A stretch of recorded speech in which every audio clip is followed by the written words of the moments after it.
All right, whether in court or on the operating table, artificial intelligence is making strides in increasingly critical industries. And it's happening faster than most people ever expected. So how far away are we from technology actually replacing humans in real time, in real life?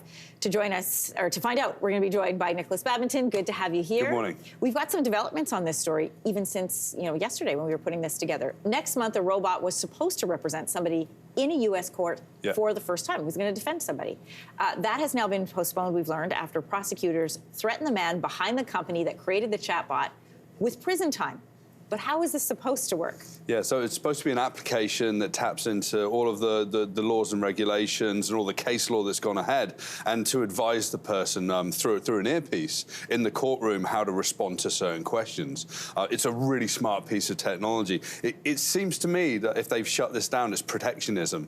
If we actually look at what we're doing in terms of like hiring a lawyer, they're just really tapping into all the knowledge out there and applying it. And that can be done equally as well by this machine.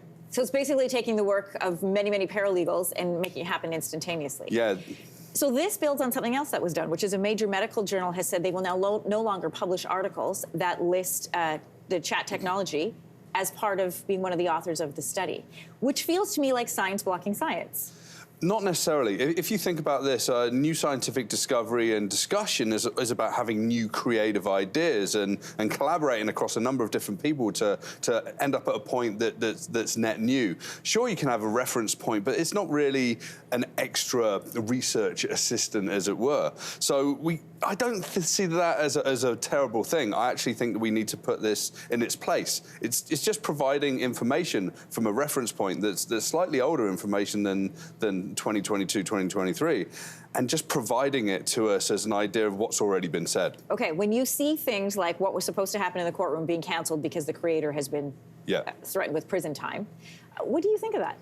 This is what disruption looks like. And then industries, like, they contract and they're like, okay, we got to protect professions and people and the industry as a whole. The legal profession is going to be absolutely turned upside down in the next 10 years from technology like this. Well, you were saying even, is it Microsoft that's made a huge investment into this? Yeah, huge investment in OpenAI behind ChatGPT and whatever. And it's the idea that these large language models can really come into different layers of application, but also find a home in so many different use cases across the globe. So it feels like putting these sort of laws and threats in place, it's almost like a sandbag against a big tidal of ocean waves. It's just protectionism. And we have to sort of embrace this, but understand that it's a mode of human and the machine, and not just the machine on its own. Let's talk about what it can do. We've talked about ChatGPT on the show before.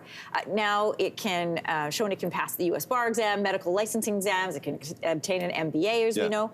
How is the role of AI going to change industries in the long term? You mentioned that the law industry is going to be turned on its head. Will it even take 10 years? So we need to step up what it means to be creative and what complex understanding of the world looks like. So passing the bar exam and medical exams, regurgitation of knowledge. I was terrible at this at university and at college.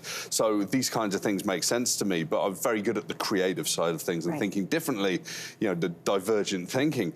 I think that's how we need to evolve all of these exams and all of these industries to be more human, because they're really not human. They're very sort of regurgitate this text, just like a machine. So that's what's happening, is the machine is disrupting a machine-like mechanism that we're just using as humans. We're getting the machines to think like machines and using the human creativity to be humans. That's it.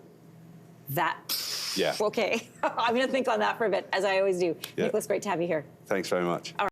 Hey, thanks for watching. If you liked this, be sure to subscribe here, or you can check out more Your Morning videos right here.